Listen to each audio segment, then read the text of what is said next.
check and see where we are with how loud I am.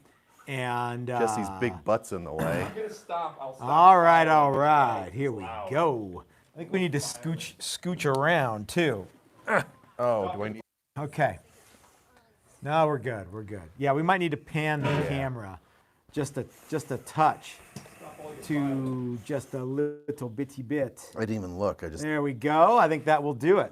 All right. All right. We should probably take a few minutes every time to check this stuff. But All right. anyway. Good. We'll get a sound check level check here in a second. Yeah. We clipped our mics on different today. We did. Somebody told us how to do it. They did? Uh-huh. Well, I thought they just complained that we didn't No, do he it said right. here's a helpful tip. Oh, okay.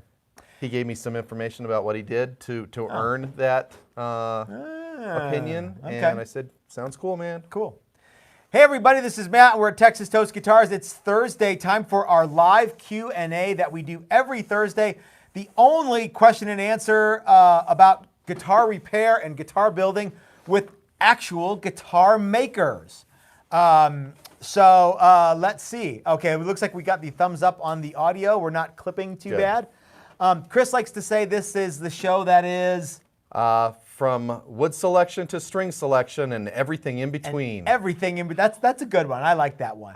So before we get too far down the line, I want to thank all of our sponsors for this show.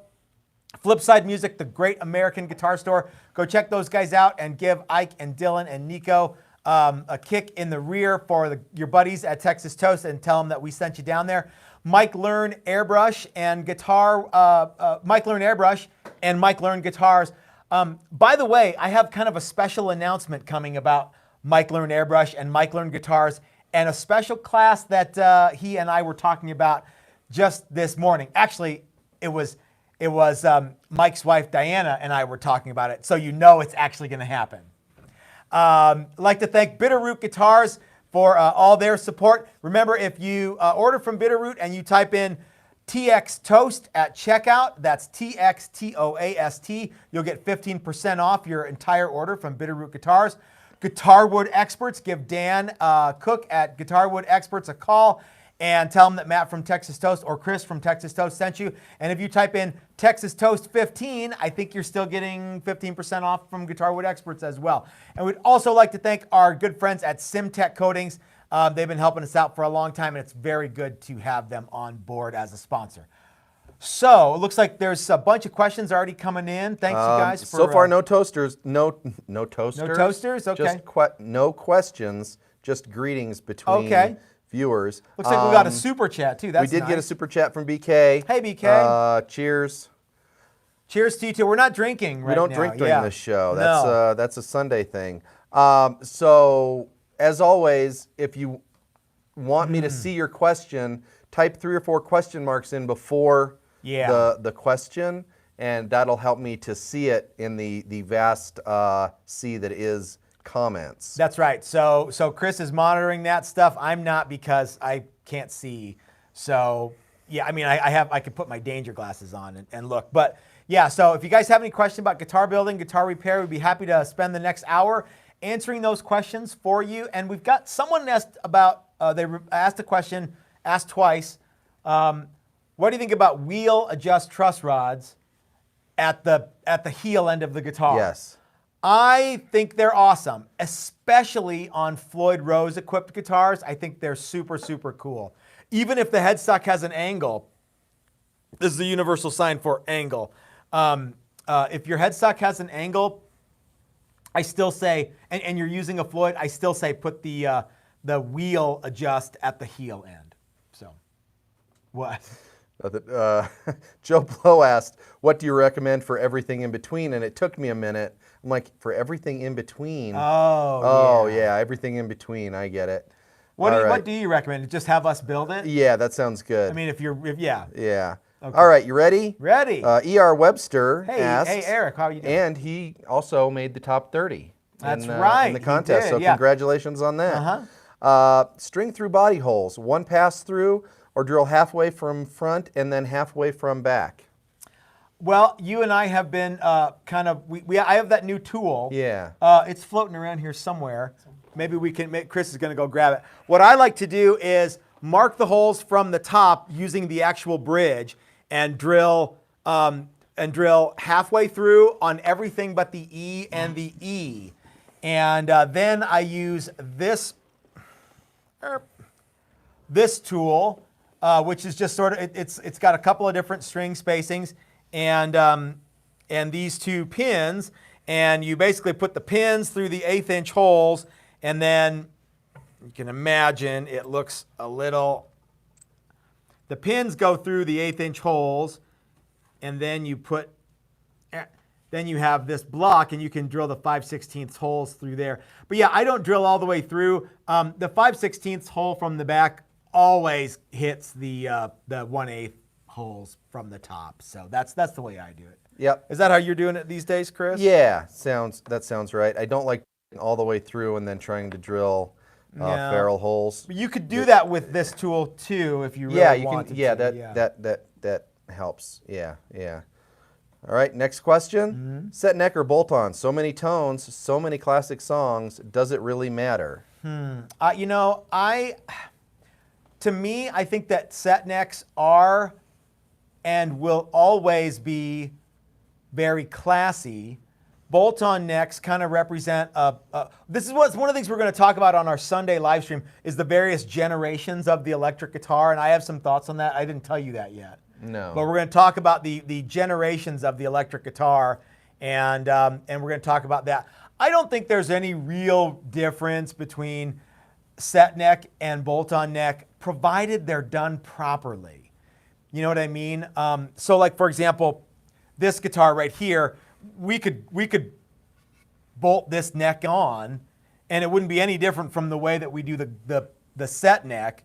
And I don't think it would sound any different in reality, especially the bars that I play.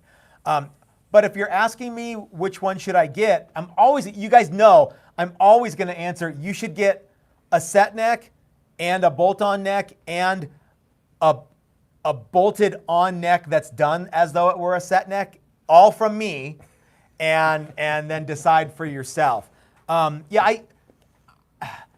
There are a lot of really cool reasons to do bolt-on and set neck, and I think guys that's more of a manufacturing process rather than a sonic anything. What do you think, Chris? I think that's true. Yeah, I think the sound really comes more from the pickups than the neck construction. I think pickups, bridge, then a bunch of other little stuff. And if you wanted to get into the weeds, pickup placement in relation to the neck and scale length and stuff like that is way more important. Yeah, I think that plays a big part of it as well. But now, if you have a craptastic glue joint neck, that's not going to sound good. That's not going to be good. And if you have a craptastic bolt-on neck, that's not going to be good. So yeah. Okay. Yeah. Good. Is it Beetle X? Beetle X. Guitars? Battle Axe. Battle Axe? I don't know. Battle Axe, maybe? Yeah. I think that's what Carrie Ann, Mrs. Toast decided it was. I think she did. Hey guys, what did I miss? Well, I don't think you missed anything because you asked this 3 minutes in. But he's the one that sent us the package yesterday. Oh, that's right. We got, where'd that letter His card go? is there. And That's the letter right. is over there. We got a package from Northern Ireland. Chris thought it was going to blow up. Oh, okay. Whoa. I did. I saw that it was from, and it was packed funny, and it wasn't packed funny, but it was. It was okay. ticking. No, it no. was ticking. Yeah, I so checked it to make sure it wasn't ticking. I want to deep dive into our package that we got from Sam. Yeah. And Sam and Amanda at Battle Axe Guitars or BTLX Guitars. Or Beetle X. Beetle or X. Beetle Cross. Let me or know. B- Spell it out for TLX. us, Sam, because we're ugly Americans. So Yeah. I want to read this and then show off what we got from Sam and Amanda on Sunday. Because I'm going to give it away. We're not drinking right now, but on Sunday I guarantee you we will. Yeah, we'll visit that then. But I did want to say thank you, especially since he chimed in. Thank you, Sam. All right, you ready? Ready. Have you ever done a TV yellow finish? Yes, and one of the coolest things that we ever did with TV yellow was see it on a black and white TV screen, and it was white. It was, yeah. And which was, remember, that was the whole idea behind TV yellow, was that if you painted a guitar white and then went on black and white TV, it was like, it looked blinding. chrome. Yeah. It just reflected all light. Yeah, so they came up with TV yellow, and it probably could have been like TV light blue would have probably been the same or something. TV tan. Yeah. But TV yellow, and then so we did a guitar. We've done several TV yellow guitars, but one of them we actually saw on a black and white monitor, and it looked white, and it looked really cool. Like it looked good, like a TV yellow guitar should. Yeah, yeah. We've done several. Jim Bucket wants to know, how long have you two been working together? Man, well, Do you want to tell the story? No, you tell. No, you tell it. No, you go. You go. Okay, so it seems like it's been forever, Jim. Chris and I probably met like 15 years ago. We were in a band together, the same band that Chris is. You're still. I'm still in the band. band. You're a founding member. Yeah. And so that's how we met. We've been making guitars together for 5 or 6 years. Mm-hmm. Yeah. Matt used to help me out with projects in his first garage workshop, and then a little while later, then he helped me out with some other stuff, and then I started hanging out there on the weekends, and it just sort of grew from that. Yeah. So. Yep. Yeah. So we've been recently probably 5, 6 years. Seems like a lot longer. 6 years, because we just got the pin router thing where it said 6 years ago. It's been 6 years since you bought your beloved pin router. Mm-hmm. Yeah. There you go. Have you noticed my beloved pin router is really just sort of becoming the beloved pin router, because everybody, I am merely the custodian of the pin router at this point. So many people come over and get to use it that, Yeah. Let's see. Seriously though, when are you guys going to make a video on how to cut nuts? You know, I love the idea of doing a video on how to do nuts. We're actually right in the middle of our 5-day Build a Classic Telly class right now, and Dave is here with us. He's one of the students. And we're in the nut cutting phase. I think that that's going to be a long video, and I think that's probably going to be an online training video that we will offer first of the year. So I'm going to say either January or February of 2021, that will be an online class. Yeah, I think that's one of those things where if you really truly want to learn how to do it, it takes longer than a 15-minute or even a 30-minute video does. And it's one of those, it should be somewhat interactive so that you can ask questions about why we're doing it and how we're doing it and all of that. One of the things that we're going to do for that video is provide you guys with like 20 nut blanks. So you can, make a bunch of them and make a bunch of mistakes if you need to, and that'll be part of the class. Yeah. There you go. This is a question for Chris. How long should I expect it to take to not get embarrassingly bad at spraying finish, or to get not embarrassingly bad at spraying finish? That's a good question. You should get. I would think that every time you load the paint gun up with paint, you should get slightly better at it. And if you're, I don't know what embarrassingly bad really means.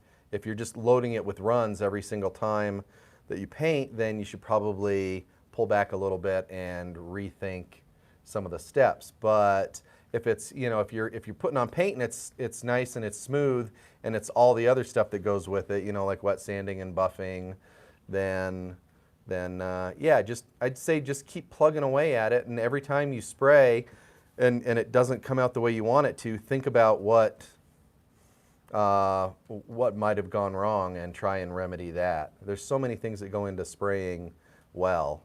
So yeah. I would say it would really depend on how much you're spraying every day. Yeah. How long should it take for me to get super awesome at playing guitar? Well, how much are you practicing every day? Mm-hmm. So yeah, if you sprayed paint for an hour every day, you should probably get pretty good at it pretty fast. And what would you don't have to like build a whole guitar and then paint it.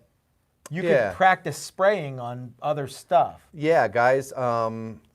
Well, most auto body paint stores will sell like paint cards. They're these primer gray or white cards that you can practice spraying. Yeah, they have like, they're like a little looks bean bubble. What are well, those they have called? those Speed- too. Those are those. Yeah, I speed forget humps? what they call those, but they look like little aerodynamic car bodies that you can spray on too.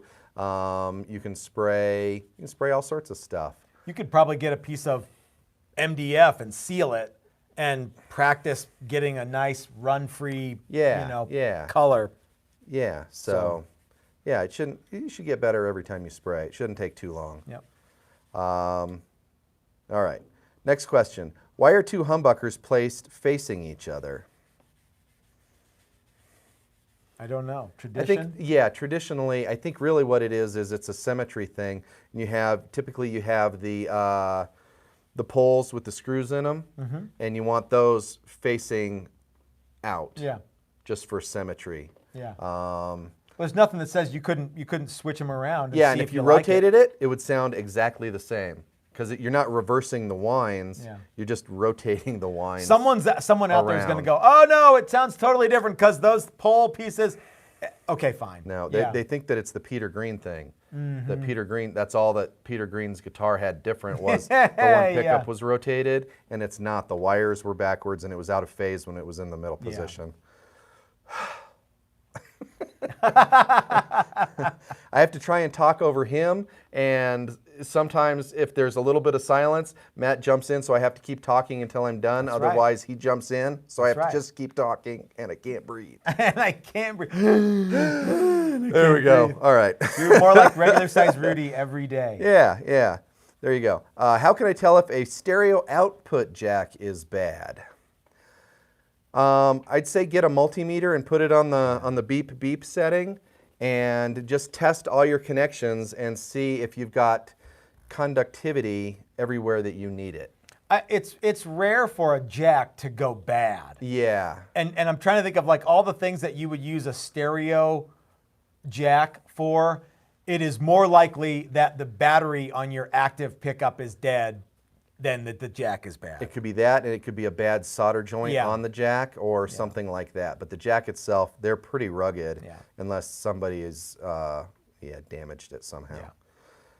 There you go. Let's see. Mr. Marcus says, I have a pot on an active EQ bass. The balance pot works for the solo pickup, bridge, and neck, but the blend center position doesn't work. Bad pot or bad solder job. Let me read this again. Okay. I have a pot on an active EQ bass. The balance pot works for the solo pickup, bridge, and neck, but the blend center position doesn't work. Bad pot or bad solder job. You know, troubleshooting stuff like that is, Chris is absolutely right. You need a meter. Yeah, get a multimeter. Absolutely have to have a meter to find out. Yeah, and really even just, conductivity will tell you a lot. If you can get it from one thing to the next thing that it goes to, and always turn up all the volumes, then you can look for something different. So based on your description of the problem, I'm gonna have to say, I don't know, but if you were to bring it into the shop, the first thing we would do is get the multimeter out and start checking stuff with that. Yeah. Okay? Yeah, it sounds like, bad connection. The pot could be bad though too. Some of those pots are the little guys, and they take heat not so well. And if you like really got that case super hot, we've had that happen a few times, where it just was like, I give up, and we need to replace the pot. So yeah. If you're one of those guys who doesn't like troubleshooting, and you're a parts changing kind of guy, that's cool. Just get another pot and try it and see. If you don't want to get a meter. Yeah, get a meter. Harbor Freight used to give them away free. Yeah. So especially you don't even need you don't need a good one. You don't need a fancy one. You just need one that goes beep or that shows you something. And watch a 5-minute video on YouTube on how to use it. What do you think about a video like a deep dive into electronics? The problem is that we wouldn't cover everybody's question. It would be like, well, how do you do it? We could wire up a Telly control, we could wire up a Strat, we could wire up a Les Paul, and then there'd be a guy who goes, well, what about my blend control on my active bass? Well, Yeah, I mean, we could do that. We could touch on that. But I think that maybe having like some soldering tips and techniques. Let me know in the comment section, guys, or send me an email with what you guys would like to see for upcoming classes. I think that a soldering one would be a great one. Oh, something that we forgot to tell everybody. YouTube adds. YouTube puts ads into these long videos every 5 or 7 minutes. And I disable them as fast as I can, but I don't do it from here.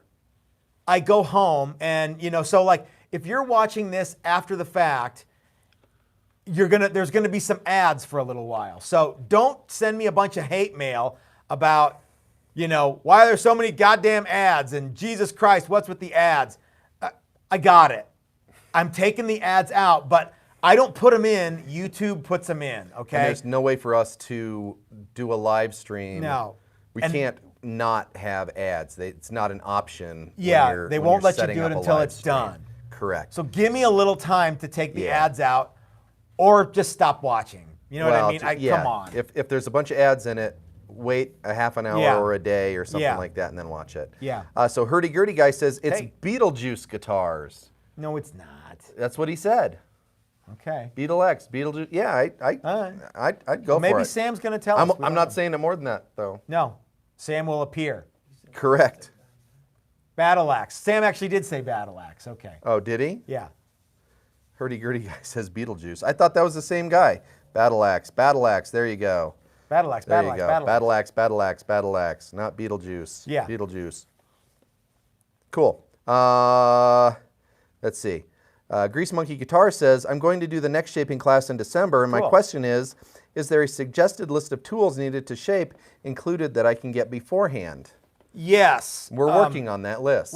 So if you guys don't know, but you're interested in the neck shaping class, that's December 17, I think. Right, it's middle of December.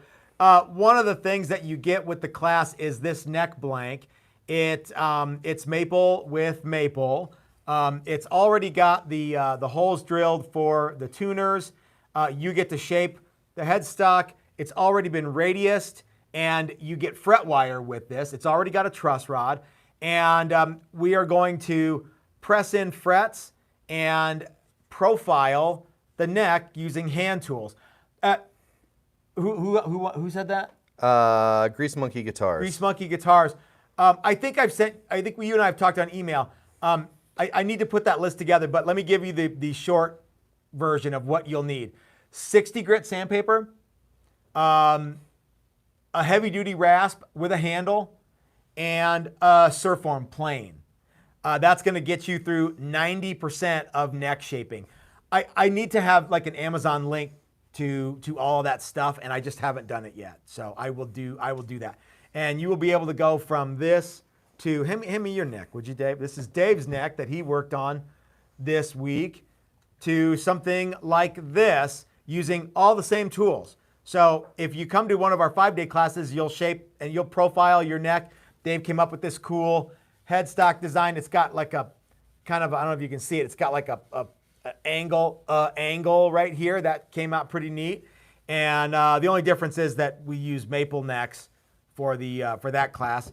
So yeah, we'll do all that stuff, and we'll show you guys how to shape the profile of the neck and how to press in frets, not necessarily in that order. Thank you, Dave. Cool. And I think that's going to be one of those classes where even if you have all the tools, you're probably not going to participate in hacking at the neck until afterwards. It would be better. Yeah, it would be better best if you to watch it, even if you did have the tools. Do it and watch it again. The nice thing about the online training is you can watch those videos 100 million times if you want, and yeah, there's no limit to the number of times you can watch them. Yeah, yeah, cool. There you go. But yes, I will get a list of tools. Yeah, basic hand tools. Yep. Oh, here we go. I bought one of those StuMac buffers a while back and have not had great luck with buffing acrylic lacquer. Duplo color rattle can. I have experienced very fine scratches. Buffs are clean. Okay. The first question is, how fine have you sanded the finish? Yeah. If you're wet sanding, you should probably wet sand to 1500 or 2000 grit. Make sure that you're not contaminating your surface or your sandpaper with previous grits and dust and stuff like that. We use a spray bottle. Yeah, I see people dunking it in water. And that's how you contaminate your 2000 grit sandpaper with junk that came off at the 1000 grit level or whatever it is. So if you're sure that you got it wet sanded properly, the next thing I would check is make sure that you're getting enough buffing compound onto the buff. A lot of people think that it's the buffing wheel itself that polishes the guitar, when really it's the compound, and it takes a fair amount of compound to do it. So keep loading it on there. You know, so you probably have a red, medium compound and a white. When you're loading the red on, load it on so that you can really, really see it, and that you get a fair amount of dust as you're buffing that's coming off. It's amazing what getting the right amount of compound does. You also tell people to what grit sandpaper are you starting your final wet sand with? So you spray all your clear coats, and then you start sanding with what grit sandpaper? It depends on the job. If it's pretty smooth, I'll usually try and sand with 1500 grit. So yeah, what's the coarsest grit? The coarsest that I'll ever do is I will denub, and that's where you just knock off little boogers with like 800 grit. I think some people think I'll start with 400. Yeah. And the problem is that you work and work and work to get those 400 grit scratches out, and that could be one of the things that you're experiencing. So when I wet sand, even if I start with like 1000, I won't wet sand it completely dead flat with 1000 and then try and do all that other. I'll get it pretty good with 1000, then I'll move to 1500 and get it better, and then by 2000, then the top and the back should be totally dead flat, and hopefully I've removed all of those previous grit scratches. Yeah. And the other thing you can't do is you can't do 800 and then 2000. You have to do all those medium steps too. Can you get rid of 60 grit scratches with 220 paper? No. Can you get rid of 400? Not even in wood. Yeah, can you get rid of 400 grit scratches with 2000? No. No. No, so you yeah, can't. you gotta jump through the steps. But I'd be willing to bet that you don't have enough compound on the buffing wheels. The other thing, I'm not a huge fan of the StewMac buffing compound. I think there's some better ones. We recently switched to Jescar's Glan Max brand, and I really, really like it. It seems like it works way faster and way better than previous stuff that we've used. Yeah, and remember with lacquer, you're heating up the finish. You're almost melting the finish again. So. Yes, and it's so and you do have to be careful of heat, and you got to be careful of speed on lacquer too. But if you're still getting scratches, then so that's where I would start with all of that stuff. Having said that, that StewMac buffer is a good tool. Yeah, the tool itself is really great, and you know, maybe if I gave that other compound another whirl, I would do better with it. But yeah, I actually talked to a very famous painter today about all of this, and I couldn't believe that he called me. It rarely happens that way. That's just to ask, because usually it's the other way around. We're like, hey man, what kind of paint do you use? Yep. Stuff like that. So yeah, I got to pay attention. There's so many paint questions. Maybe I should read the questions and you should just answer them. Do you use reverse taper pots on left-handed guitars? No. No, we just wire them backwards. Yeah. We don't build very many left-handed guitars either. It's rare, but we've done a few. We've built a in few, the last year. We haven't had any complaints. I've heard of tapers not being exactly right and all of that. Yeah, there's sometimes where you turn it, and those are linear taper versus audio taper, and so no, we don't use any different CTS pots for Just use the plain ones. They won't let you down. You're gonna turn it all the way up anyway. No. Yeah. Wood nut blanks? You know, you could. They wouldn't last for very long. Okay? So yeah, even if you went with some really, really hard wood like maple or ebony or something, on a nylon string, it'd probably be fine. But yeah, I don't know what the payoff for that would be. So I would say no. Okay. No wood nuts. There you go. Yeah. I have a string-through guitar that I love, but restringing it sucks. It has ferrules on both sides, and the strings get caught on the bottom of the ferrules on the top. Is there an easy fix? No. No. Something you could do when you restring it is you could go and find yourself some heat shrink tubing that is small enough to go through both ferrules. So what you do is you put it on the string and you feed it through the ferrule, and you don't take it all the way off, but it's long enough that it goes through both ferrules. And then you pull the string out, you put the other string all the way through, and it runs all the way through it, and then you pull that thing off, and it's strung through. Those top ferrules should have like a funnel. Yeah, you can just go whoop, and that'd be They neat. should, but they don't. But they should, yeah, yeah. and I know what he's talking about. Especially the smaller the string, the harder it is to get it to go through that top ferrule. And it wants to wedge in between the ferrule and the wood, and you just kind of and you just kind of poke gotta at it.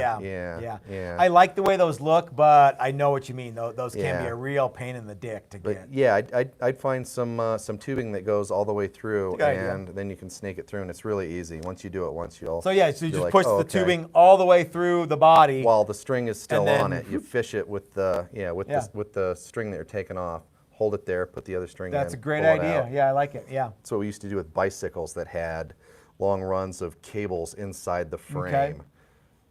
If it didn't have a guide, some of them didn't. I like that idea. Yeah, Let's there go you go.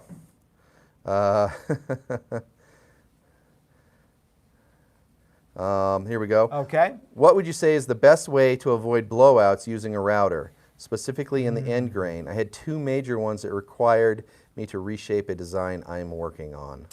Yeah. Okay. I know exactly what you mean, and I know.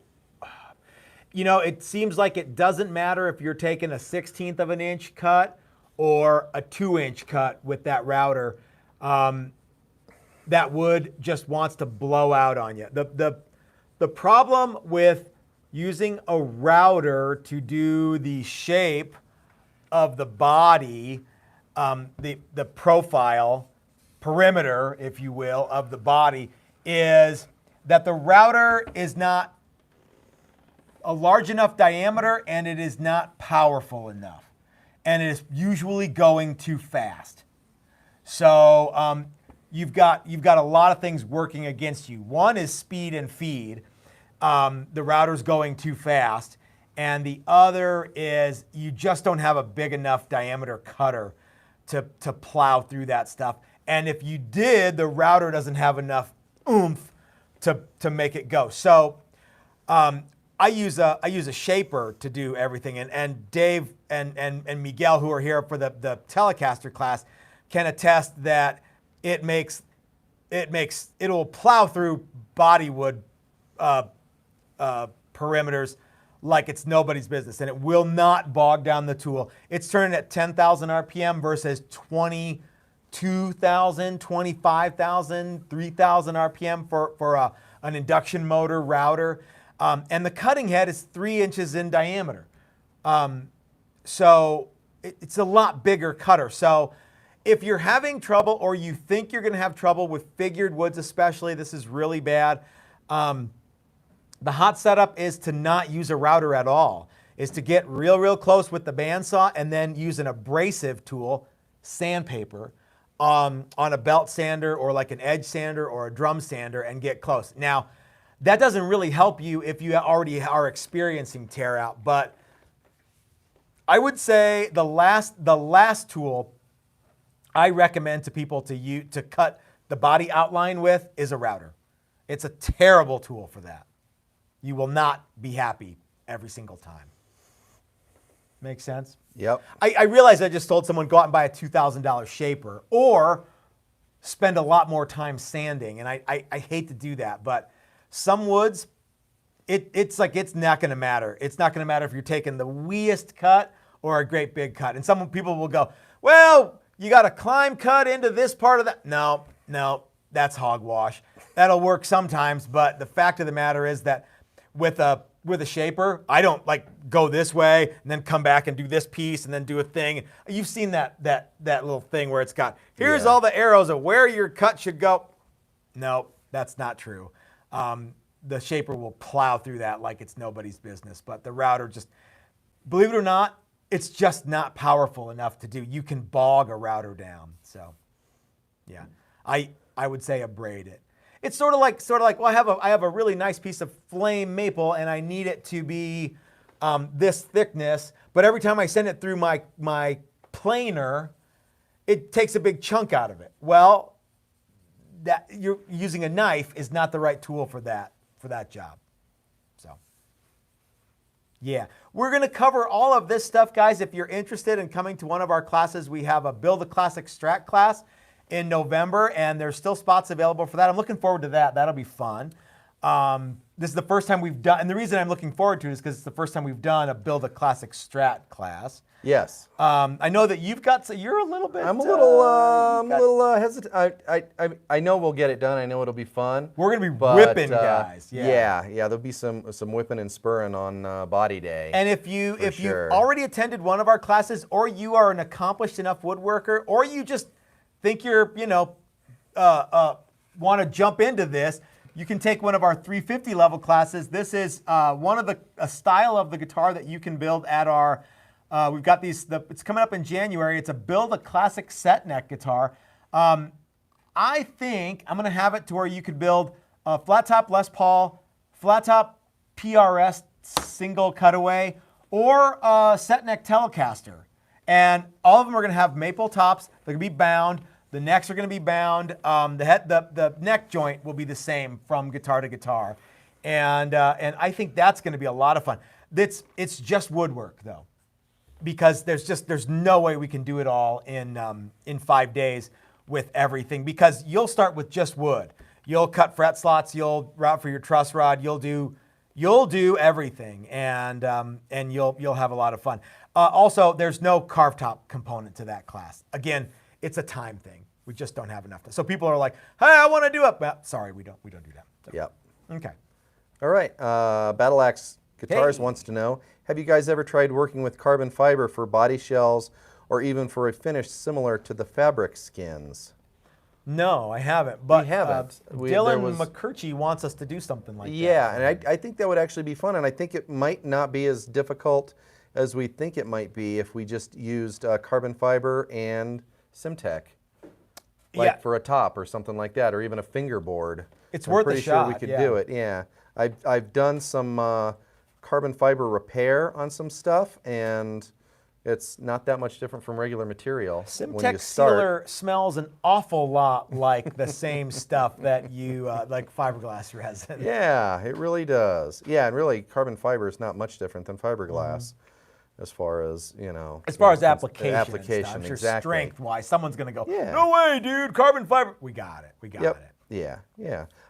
What is the best way to check a potentiometer? The best using a multimeter. Okay. So you need to set your multimeter to ohms.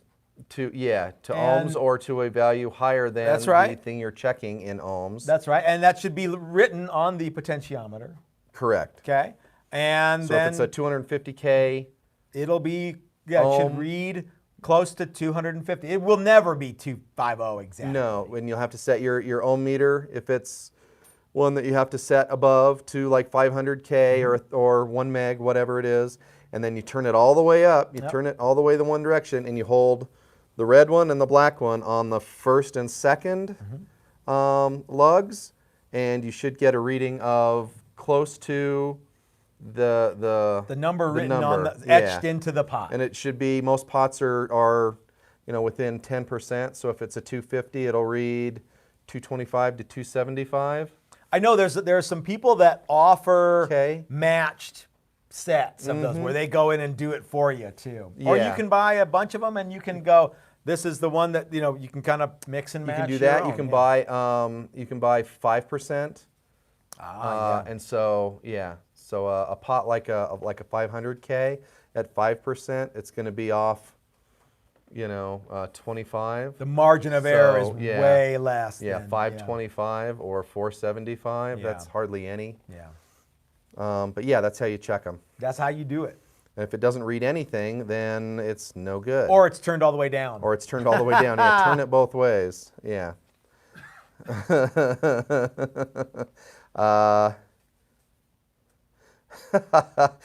This is Who is the young man's? Sorry. What is the young man's name, and who built a fantastic guitar in your shop but got snubbed by Ben in the unofficial contest? Who wants to know that? Robert Jones wants to know that. Really? Is that? Yeah, he really asked that as a question. So it's not Jesse just No, posing I don't as think somebody so. Well, else? it could be, but I don't Did think he say it who's is. the wildly handsome Yeah, he guy? did not say that, and he also did say young man. Well, here he And we all comes, you know guys. that he's not. Yeah. So, and grow a Thank you for that. fucking Appreciate mustache, that. Jesse. Hey, so, yeah, wait, really, come back. Wait, come back. That's You're- why you got yeah. snubbed, dude. So everybody, this is Jesse Givens from Givens Guitars, and he works out of our shop, and it's always great to have him here. And you got hometown, dude. You got hometown. I don't think that you did yourself any favors either by putting Texas toast in the. That's okay. Yeah, Yeah, and you yeah. had a Need bunch to of represent the brand. you had a bunch of footage from here that was obviously Texas toast. Yeah. Yeah, you did. That was Yeah. a great guitar. All of your guitars Yeah, are yeah. you do such great work, and it's good to have you around. Not just to be a punching bag for me to like poke fun at, but I no, like to it. have because you come up with ideas that are cool and new and fresh that jaded old farts like Chris and I don't always come up with. So it's cool to see what you do, and then we steal all the stuff we like. Well, I appreciate that. Yeah. Go E.R. Webster and go Ray Baggett. That's right. I don't really want to get into the I don't know how much I want to talk about Great Guitar Build Off unofficial entries because a lot of those people are our friends, and I don't want to.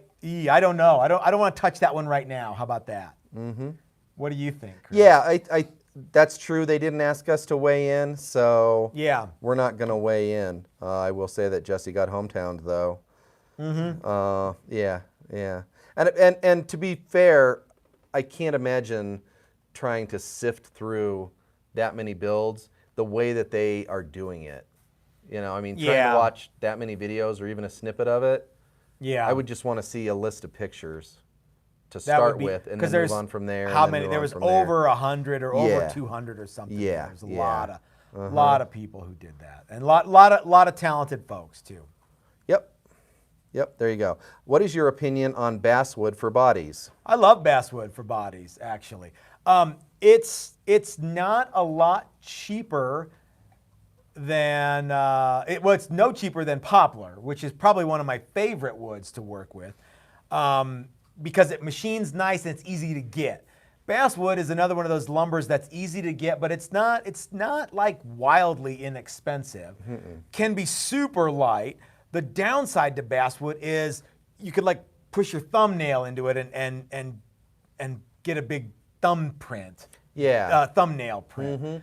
So that's some of the downsides to that. Now it takes sealer really well. Yeah, it takes hard finishes really well. Yeah, oh and yeah. If you're into doing colors and sparkles and stuff like that, it works really great. Yeah, because it takes sealer well. There's not a lot of grain. Yeah. If you're gonna just paint it a solid color, who cares? Reasonably affordable. I think it's Yeah. like $5 a board foot or something. Yeah, yeah. 5 1/4 a board foot here. Depends on where you are. I think poplar is like $1 less a board foot. And in the grand scheme of things, that's nothing. You know what I mean? So poplar is like 4 1/4 a board foot. Basswood, $5, something like that. You jump up to alder is $7 or $8. Mahogany is $8 or $9 for African mahogany. Stuff like that. So it's if you're making one guitar, it's not a big shake. But basswood's really light, takes hard finish really well, and machines easy. Downside is it's very soft. It's very soft and it doesn't have any real pretty grains. So if you're wanting to do a natural thing, it's not going to work very We've well. even done poplar clear and translucent color finishes with Yeah, poplar we've done sunbursts that turn out and nice. things, and yeah, depending on the piece of wood, there can be some cool stuff. So yeah. Yep. Yeah. Alrighty. What is the name of the buffing compound you use? It's called Glansmax. Jesse's gonna throw it over here. Yeah. To us. So ours is. Glansmax. So we use the 60 and the No. 1. So in the, what is it? What are we using, Dave? 60 and 80? 30. 30. Okay, so this is the core stuff. It's Glansmax 60. So it goes. Dave's gonna put it in the camera. For those of you who are just listening to the audio, though, so this is the fine stuff. It's kind of a tan, and the core stuff is kind of a pink, and it's 60 and 30. It's available through Jesscar, you guys, and those are good people. We're working on getting Jesscar as a sponsor of the show. That would be great. I would love to have them on. And I have it on good authority that most of the major manufacturers in the U.S. use this buffing compound now. What is one of the? Oh, you can't say a name. What does it rhyme with? Rhymes with Libsyn. Oh, that's a good company. And I believe Blender may also use it. Yep. Those are good ones. Yeah. It's funny how small of a world it is when like those guys they're not making their own buffing compounds. You know what I mean? No. And these guys actually make stuff for automotive use and you know, the stainless and all of that stuff. They have a bunch of different products, and you can go on, and they have a guitar centric area that talks about all of these. I talked with a guy from Jesscar who, after I did that fret tang nipper video, and he was telling me some of the people who use Jesscar fret wire, and the list is extensive. Yeah. And some of the people who say that they, have special, super secret custom fret wire, it's just the regular shit. According to the guy from Jesscar. I could be wrong. He might be pulling my leg. I don't know. Yep. Yeah. Yeah. Is Sapele and Mahogany the same thing? No, but they're very close. And I think that sometimes you can, depending on where you buy it, it might all be grouped together as the same thing. I have a question. Yeah, what is is it Sapele or Sapele? I say Sapele. Sapele. Yeah. Okay. You know who would know? Dan. Dan and I from think, Guitar Wood and I Experts. think he said Sapele too. Yeah. So, yeah. Guys, if you have any specific wood questions or you want to buy a specific wood, I wholeheartedly recommend our friends at Guitar Wood Experts. I believe the website is really tricky to get to. I think it's guitarwoodexperts.com. So now you know the how to get there. And if you type in Texas Toast 15 at checkout, I believe they're still offering a 15% discount. If not, call Dan and call there. The number's on the website. Call and talk to Dan or Calvin, and they will get you guys set up with everything you need. So yeah. I don't like Sapele as much as Mahogany. Mahogany is one of my favorite woods to use. Neat, it's pretty neat. And what happens is there's Mahogany and then there's Mahogany. I think what happens is it all looks very similar, and some of that stuff gets thrown in as the same, and it's yeah. So. Yeah. Hang on a second. Have you used much two-part epoxy, maybe to save some sawdust and refill a spot? No, we do not use epoxy for anything but gluing stuff to stuff. So we've done epoxy inlay work. Yeah, we have done that. But we don't really use epoxy to glue fretboards on. That's a very popular thing when you've got kind of that exotic oily dark wood to glue to a dry wood. You like to use epoxy. Some people fill in voids with epoxy. It's just not something that I do. Yeah. And I don't use epoxy as a finish either. Yeah. So no, I don't.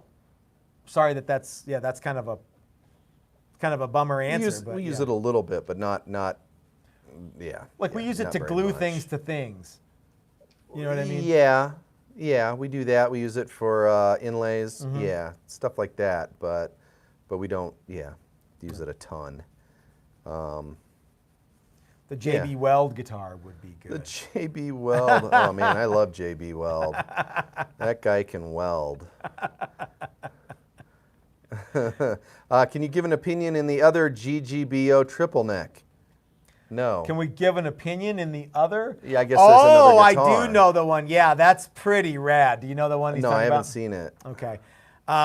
It's got 3 necks and it rotates almost like a revolver cylinder to get to the. It's pretty neat. So the next neck? Yeah. How do you do that? So Well, it's got a head, it's got a but thing it's here, got and then okay, you like this stays yeah, put. then it goes chunk, and then then chunk. It's got a hollow area in the middle of the necks. Okay. That you could. Well, it's just the way it's built. It's very well done. Yeah, lots. Like I said, guys, lots and lots of talent in the Great Guitar Build-Off unofficial thing. I wonder if he gets any hate mail for building a triple neck, because I know we do. We sure did. Yeah, I don't think so. I think, yeah.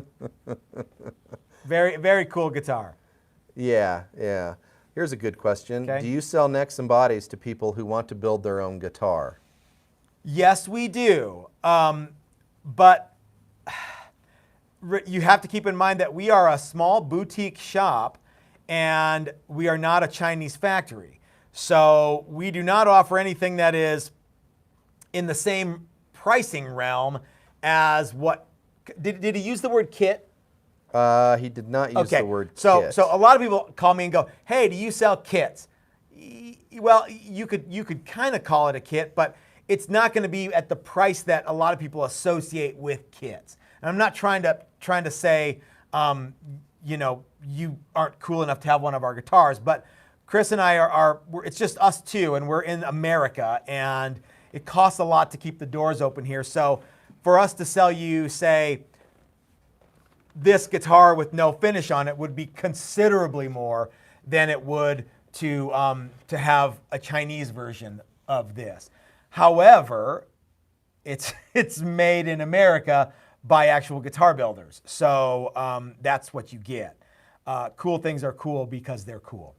So yes, we do. Send me an email letting me know what it is that you would like, and I will get back to you. Emails are really slow for me to get back to this week because we've got a class going on, and so I haven't been able to spend a lot of time on the computer this week. It's just Chris and myself. So if I don't get back to you immediately, it's not because I'm shining you on, it's because I have to sift through a lot of emails. So, yeah. Okay. Okay. Where do I start chasing down electronics when you plug in a guitar and it does nothing? Just did a quick check of the wiring and everything is connected. Where to begin? Thanks. If nothing works, I would check ground first. Or the cord. Or the cord. Yeah, it could be that. I would start with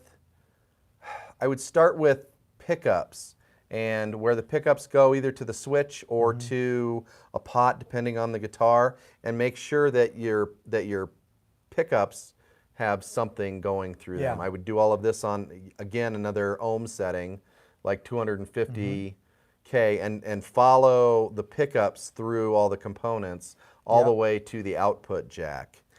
I have chased electronics issues and found like just dumb stuff. Like, oh, the amp doesn't work, or oh, this cord doesn't work, or oh, I forgot to flip the thing. So I know you've gone through all that stuff. Once you get to that, I can guarantee you if you get nothing, it's not because your output jack is wired backwards. You will get something if your output jack is wired backward. It is, as Chris said, it is probably something's going to ground and you just have nothing happening there. Yeah. So but if you get super frustrated, start at the pickups, walk your way through all of that, using the pickups ohms as a gauge. Yeah. Yep. And it's because there's nothing happening. It's probably something fairly big and fairly easy. Or something fairly easy and fairly little. Like you got a dipped up cord. It could just be one bad ground connection. It could be, the solder joint. It could, could be a little bit of wire jack from that you thought wasn't there going to the. It could be it could be something grounding out. It could be. You could have you get your wire and you twist it and you push it into your pot and it actually a piece of it goes to and grounds out on the case of the potentiometer. It could be something dumb like that. Yeah. Yeah. But so you said the best thing: get a meter and start. Yeah. Yeah, get a meter and start and next time you take apart a guitar that works, play around with the multimeter for a little bit and see, kind of figure out your way around the multimeter and guitars. I've spent so much time running down problems with electronics. It's one of the more frustrating things, and it seems like the more frustrated I get, the more dorked up I make it. You know what I mean? And it doesn't get any better. And so I need to kind of convince myself to step away and look at it with fresh eyes, which I hate doing. Yep. Because So I know exactly how you feel. Yep. Battle Axe Guitars wants to know, guys, I saw a guitar in the background of a Justin Johnson video, a twin neck Telly that looked a lot like one of yours. Have you ever done an axe for Justin? No. I can answer this. Oh. Justin Johnson's a friend of Big D, and Big D built him a double neck Telly. And that's probably the guitar that you saw in the background. So no, we've never built him a guitar. Have we ever made a double neck Telly? No. We never have. We made a double neck Strat Telly.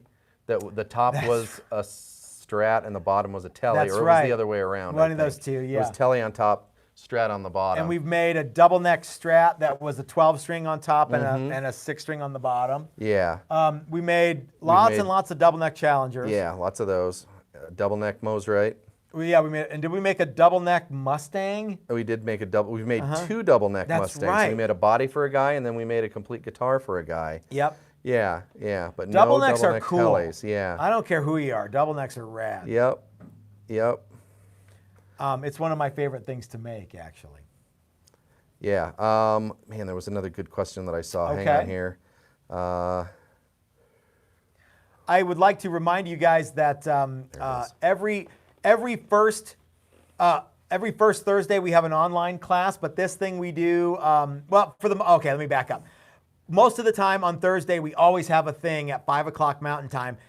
Most of the month it's this live Q&A thing, which I really like, and I thank you guys for watching and listening and being a part of that. I love taking your questions live. I think it's really a cool thing. Once a month, we do an online training that is, you can sign up and you can actually be a part of that class. The next one is November 5th. It's fretwork, and we're going to take a plain neck and fret it and show you guys how to do that, how to cut frets, how to undercut frets, how to level and dress frets, how to buff frets, how to make frets cool, and that will be a fun one. I think it's $19.99. The next one is actually in the middle of December, and I don't know why we did it like that. There was a reason, though. And it's the In the Weeds with Guitar Necks, where you actually get a blank like this, and we already talked about it. You shape the neck, you press in the frets, and et cetera, and it will be loads of fun. So, yeah. Did you find the question? I did. Okay. I have a flame maple carved top SG, and the finish appears to be sinking into the wood. Is there a way to protect it or care for it so it slows down? If it's a real SG, then it's got lacquer on it. So the answer is no. The lacquer is constantly degrading as it ages, and a lot of people love to say, "I like the way nitrocellulose." Or they don't even say lacquer. They say, I love the way nitro sounds. And what they really mean is, I love the way nitrocellulose lacquer sounds, or I love the way lacquer sounds. Or more to the point, I bet you it's, I love the way lacquer smells, right? They love it when you open that case and it's like, it smells good like a guitar should. But in terms of it lasting a long, long time, it's not a durable finish by today's standards. So no, there's no real way to keep it from sinking in, and there's no real way to, keep it from checking or cracking if it goes through extreme temperatures. And there's no real way to make it look awesome for forever, even if you handle it with kid gloves. The only way to do that is to start with a finish that is designed to be a better finish. Now, if you can tell a difference sonically, then that's just that's the breaks. You know what I mean? What do you think, Chris? I mean, you and I used to be lacquer snobs. Yeah. And really part of that was because that's what I was used to, and part of that was because that's what I thought people wanted or expected or demanded. And some do, but most don't. And I think a lot of people, they really like the idea that the guitar ages until it ages when they don't want it to. Yeah. And it it starts to age the minute they spray that stuff on it. Yeah. And it can get pretty brittle pretty fast. Yeah. And the first run that can be a bummer. Totally, especially if you have a really nice burst. Yeah, and you're like, dig. oh man, this is really neat, and then it starts to sink in, and it's I used to think that people wanted the thinnest finish possible, so I went with oil on everything, and they were wildly unpopular. Oh, did we? Okay, I think we're back. I think we're back. Okay, we had a little bit of an issue there. It's getting really cold here in Colorado, guys. It could be a thing. Cold and windy. So yeah, we were talking about lacquer and paint. We've switched to a product that we really like. It lasts a long, long time, and it looks good. And it looks good for a long time. So yeah, we do not spray. And